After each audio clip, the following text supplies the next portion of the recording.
किसी को सब कुछ मिल गया तो किसी को कुछ नहीं मिला। ये हर बार किंतु स्क्वाड में होता है। जब टीम इंडिया और साउथ अफ्रीका का जो ओडीआई स्क्वाड घोषणा हुआ तब भी यही चीज हुआ है, क्योंकि आप लोग को पता है किसी को बात देना ही पड़ता है और किसी को खेलना भी पड़ता है। तो इस बार किंतु 2025 में जो India versus south Africa match है उसमें ऋतुराज गायकवाड को कैप्टन किया है। बट सवाल आता है ये जो राहुल को कैप्टन किया है, तो शुभमन गिल जो कैप्टन था इंडिया का प्रेजेंट व ओल्ड ऑफ जैसे हम तो उसको क्यों बात दिया गया है, और श्रेयस अय्यर जो पिछले सीजन से अच्छा कर रहा है उसको भी मैच में ड्रॉप कर दिया है। बट अच्छी बात तो ये है ऋतुराज गायकवाड को टीम में सिलेक्ट हो गया है। ऋतुराज गायकवाड जो सीजन अच्छा कर रहा था उसको चांस मिलना चाहिए था, बट मिल ही गया है। बट उसको खिलाएंगे या नहीं वो सवाल करता है क्योंकि ऋतुराज गायकवाड का परफॉर्मेंस बहुत अच्छा है। तो उसको खिलाएगा या नहीं खिलाया वो आप लोग को डिस्कस करते हैं। बट सवाल आता है रोहित शर्मा को तो आप जानते हैं रोहित शर्मा कैप्टन हिसाब नहीं किंतु प्लेयार हिसाब किंतु এই ম্যাচে কিন্তু খেলবেন। তার সাথে কিন্তু খেলতে চলেছেন বিরাট কোহলি কিন্তু এই ম্যাচে কিন্তু পারফরমেন্স করতে চলেছে।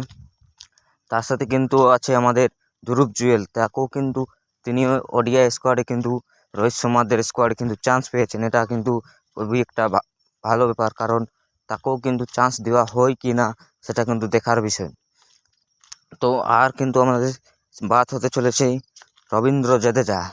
সবাই কিন্তু বলছিল যে রবীন্দ্র জাদেজাকে কিন্তু টিম থেকে পুরোপুরি থেকে বাদ দেওয়া হয়, কিন্তু অক্ষর প্যাটেলের বদলে কিন্তু রবীন্দ্র জাদেজাকে কিন্তু টিমে সিলেক্ট করা হয়।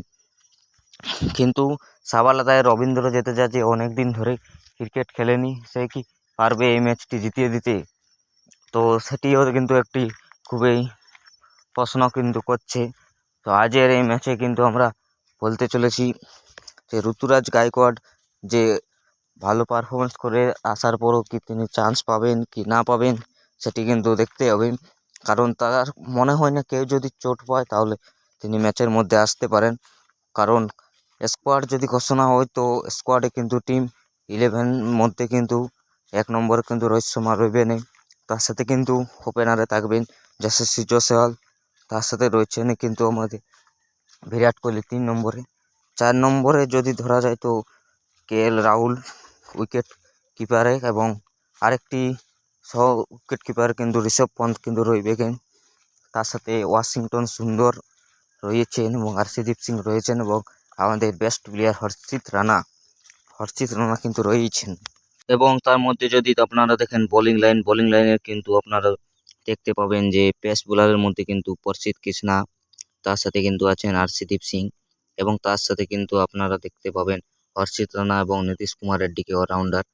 এবং স্পিনার ভাগটি যদি আপনারা চেক করেন সেখানে কিন্তু কুলদীপ যাদব আছে, রবীন্দ্র জাদেজা আছে, ওয়াশিংটন সুন্দর কিন্তু ভালো বোলিং করছে তিনিও আছে।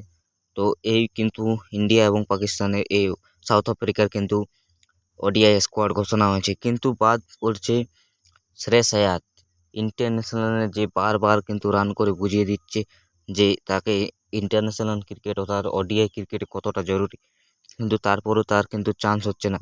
কিন্তু আরেকটি প্লেয়ার যে চান্স পেয়েছে খুব একটি ভালো অতটা পারফরমেন্স না থাকার পরও সেটি হচ্ছে তিলক বর্মা কিন্তু অতটা ভালো পারফরমেন্স না করার পরও কিন্তু ম্যাচ কিন্তু নিজের হাতে পেয়েছেন।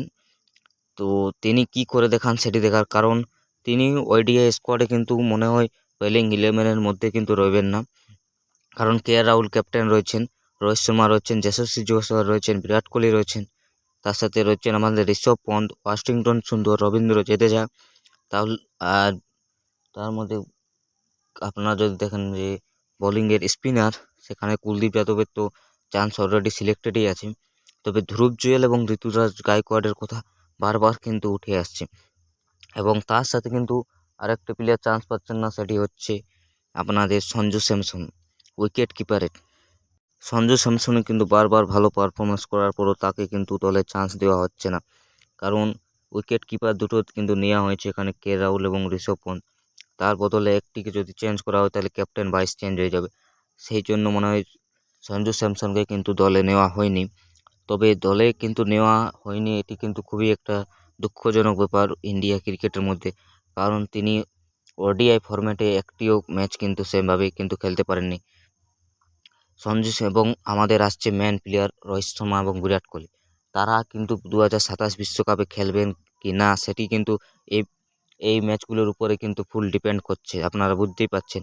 কারণ রোহিত শর্মা গত অস্ট্রেলিয়া সিরিজে পরপর যেটি সেঞ্চুরি এবং তার গত ম্যাচে হাফ সেঞ্চুরি এবং যেভাবে ম্যাচটি খেলেছিলেন একদম 2027 ওয়ার্ল্ড কাপে সিলেক্টেডের মতো। আর বিরাট কোহলি প্রথম দুটি ম্যাচে 0-0 রান আউট হলেও শেষ ম্যাচটিতে যেভাবে তিনি রান করলেন রোহিত শর্মা এবং বিরাট কোহলি, তাতে তাদেরকে এখনও রিটায়ারমেন্টের কথা কিন্তু মাথায় ঘোষণা করা যাবে না।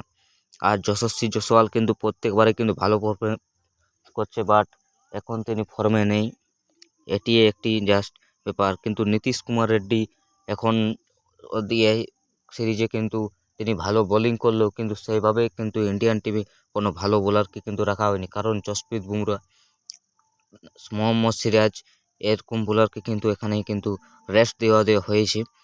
তবে এখানে কিন্তু একটি তাও ভালো বিষয় আছে যে ঋতুরাজ গায়কোয়াড়, আপনারা বারবার শুনবেন ঋতুরাজ গায়কোয়াড় কিন্তু দলে চান্স পেয়েছেন। সঞ্জু স্যামসনের মতো প্লেয়ার এখানে চান্স পায়নি, সেখানে ঋতুরাজ গায়কোয়াড় কিন্তু ইন্ডিয়ান টিমে চান্স পায়নি, সেটাও টিম এতে। আর তিলক বর্মা চান্স না পেলেও কিন্তু তিনি যদি বাই চান্স কোনো প্লেয়ার ইনজুরি হয়ে যায় তাহলে তেনাকে টিমে নেওয়া হবে। এবং ঋষভ পন্ত উইকেট কিপারের মধ্যে আছেনই, ওয়াশিংটন বোলিংয়ে আছেনই। তো আগার